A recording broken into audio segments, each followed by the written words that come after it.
Bienvenue à toutes et à tous. Aujourd'hui, on va plonger dans un sujet qui touche des millions de foyers en France. Un sujet qui paraît très technique, mais dont les coulisses sont en pleine ébullition. Le marché de l'adoucisseur d'eau. Exactement.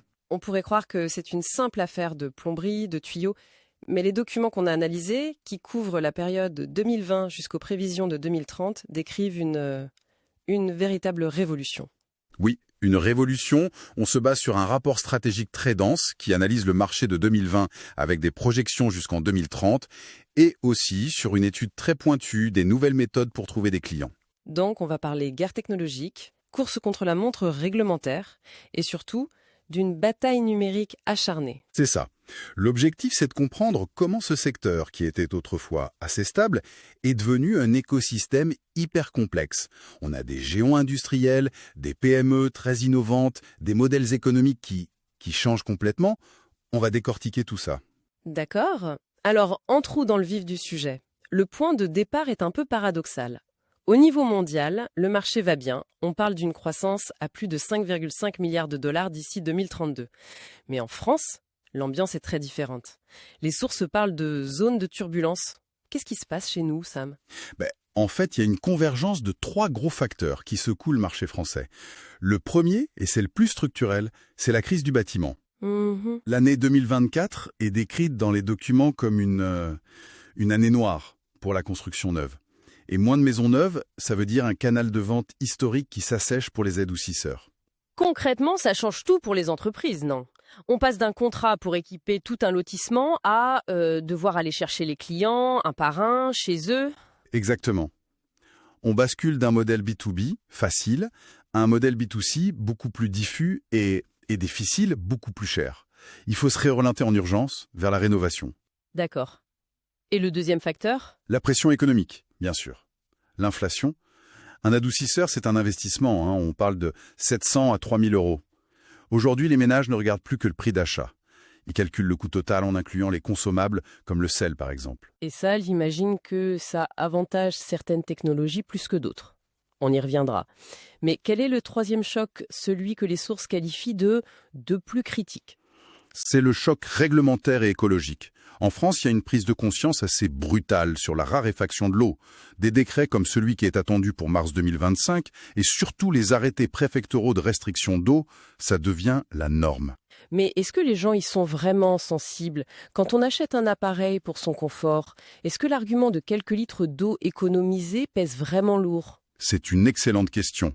Pour l'instant, l'impact sur la décision d'achat du client final est encore limité. Mais le vrai enjeu, il n'est pas là. Il est où alors ? Le risque pour les fabricants, il est réglementaire.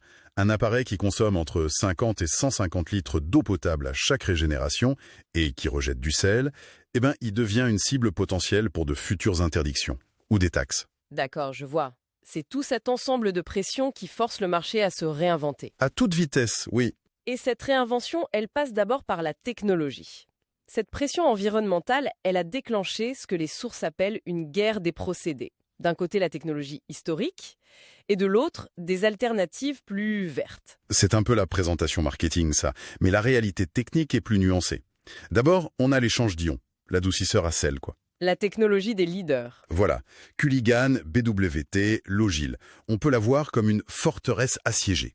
Sa force est et reste inégalée. Les sources sont unanimes là-dessus. Il est quantifiable, c'est le fameux confort absolu, la peau douce, les parois de douche impeccables. C'est la performance maximale, point. Mais c'est aussi elle qui est pointée du doigt pour sa consommation d'eau et ses rejets de sel. C'est son talon d'Achille, non ? C'était son talon d'Achille. Les documents insistent beaucoup là-dessus.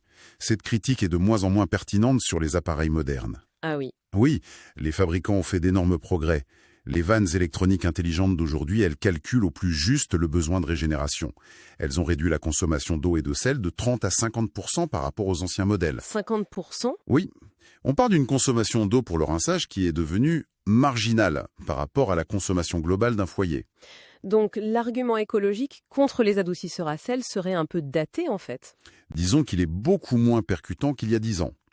Et en face de cette technologie ultra efficace, on a l'alternative principale, l'injection de CO2. Portée par des acteurs comme Ecobull ou Solucalc. Exactement. Et leur approche est radicalement différente. Eux, s'ils n'éliminent pas le calcaire. Ils le transforment, c'est ça. Voilà. L'injection de CO2 transforme le carbonate de calcium qui s'incruste en bicarbonate, qui lui est soluble et reste dans l'eau. L'argument de vente est presque uniquement écologique. Pas de gaspillage d'eau, pas de rejet de sel. C'est un discours qui porte surtout dans le sud de la France où il y a la sécheresse. Mais si le calcaire est toujours là, même sous une autre forme, est-ce que c'est vraiment aussi efficace? C'est une vraie solution ou c'est un peu un tour de passe-passe? C'est la contrepartie. L'effet est moins radical et moins permanent. Si l'eau stagne et chauffe, dans un ballon d'eau chaude par exemple, le processus peut s'inverser et le calcaire se reformer. D'accord. Et puis, la sensation de douceur sur la peau est bien moins prononcée, voire absente. On est sur une solution préventive contre le tartre, pas sur une élimination du calcaire. C'est un compromis. C'est fascinant de voir ces deux philosophies s'affronter. Mais la technologie ne fait pas tout. Qui sont les entreprises qui tirent leur épingle du jeu? Alors, les sources classent les acteurs en 3 grandes familles. D'abord, les leaders industriels. On a BW, le poids lourd en volume, 144 millions d'euros de chiffre d'affaires. Eux, on les trouve partout. Partout. Grossistes, grande surface de bricolage. C'est une stratégie de domination par la distribution. Mais le rapport mentionne une satisfaction client assez mitigée. Pourquoi? Probablement parce que cette stratégie de volume implique une relation client moins personnalisée. Le client achète une boîte et se débrouille. À côté, on a Culligan. Eux, ce sont les champions du service. Leur modèle, c'est l'abonnement locatif. Ils ne vendent pas une machine, ils vendent un service. Exactement. Une garantie de résultat, maintenance incluse. Ça leur assure des revenus récurrents, une excellente rentabilité. C'est un modèle qui rassure. D'accord. Et en face de ces géants? On a les challengers écologiques, comme Ecobull et Solucalc. Leur croissance est très très forte. Solucalc, par exemple, c'est plus de 500% de croissance en 6 ans. 500%, c'est énorme. Oui, et ils visent 10% du marché dans le sud de la France. Leur marketing est ultra ciblé sur les zones de stress hydrique, là où leur discours zéro rejet a un écho maximal. Et il y a une troisième catégorie d'acteurs, un cas paradoxal selon le rapport. Oui, Logil, c'est un acteur historique, très connu pour son modèle de vente directe, sur les foires, ce genre de choses. Et le paradoxe, c'est que ce modèle est extrêmement coûteux et donc sous pression aujourd'hui. Précisément. Et pourtant, Logil réussit le tour de force d'avoir une satisfaction client exceptionnelle. Ah oui! Une note de 4,8 sur 5 sur Trustpilot. C'est bien au-dessus du géant BWT. Les clients adorent la compétence technique, la relation humaine. D'accord, mais où est la surprise? La surprise, c'est ce que les sources révèlent sur leur positionnement technologique et digital. On pourrait les imaginer un peu vieille école. Et ce n'est pas le cas. Pas du tout. Les documents soulignent que Logil a une sacrée avance sur la technologie de ses appareils, mais aussi, et c'est crucial, une avance très sérieuse sur la partie web marketing. C'est-à-dire? C'est une société perçue comme très sérieuse, qui a su s'imposer comme un leader en France, surtout en termes de présence et de stratégie sur Internet. C'est ça le paradoxe. À la pointe en ligne, mais avec une structure de vente terrain qui pèse très lourd sur les coûts. Et ça nous amène directement à ce que les sources présentent comme le véritable nerf de la guerre aujourd'hui, l'acquisition de clients en ligne. Absolument. Le démarchage téléphonique à l'ancienne, c'est fini, mort et enterré. Aujourd'hui, tout commence sur Google. Mais c'est une discipline qui est devenue ultra complexe. Il faut déjà comprendre la différence entre un lead intentionniste, quelqu'un qui tape prix adoucisseur d'eau, et un lead comportemental, repéré sur les réseaux sociaux. Et j'imagine que ces deux contacts n'ont pas du tout la même valeur? Pas du tout. Le lead intentionniste, c'est le Graal. Il est chaud, mais la compétition est féroce. Le coût pour avoir un contact exclusif peut monter jusqu'à 80 €. 80 € pour un seul contact? C'est un vrai budget. Du coup, beaucoup se tournent vers des plateformes qui vendent des leads moins chers. Mais ils sont vendus à 3 ou 4 concurrents. Et là, c'est une course de vitesse. C'est là qu'intervient ce concept que le rapport martèle. La speed to lead.